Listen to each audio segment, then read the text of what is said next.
Hello guys, in this video I'll show you how you can download and install LambDynamicLights for Minecraft Java 26.1. So without further ado, let's get started.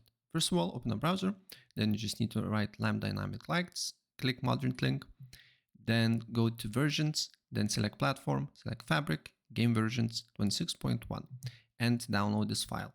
Once it's downloaded, then you need to click on this file here, and then you need to download Fabric API, click on it here, then versions, game versions 26.1, also, and then you just need to press and download it here. Once you have Fabric API, then you need to write fabricmc.net, download for Windows, and download Fabric installer. Once you have these three files here, completely close Minecraft launcher and just press Fabric installer.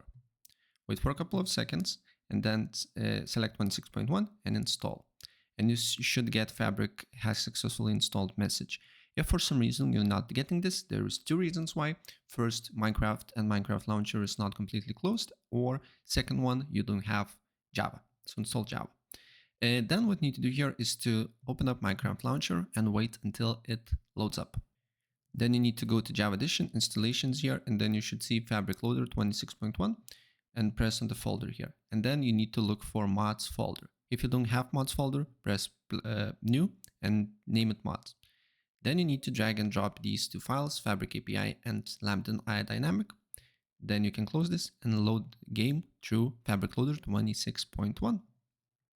So guys, I'm in game, and now if I press on torch here and select torch, as you can see here, there is lightning, and then underground as well, there is a light. So yeah, the mod is fully working. So if I help you out, please press like and subscribe for more. Take care.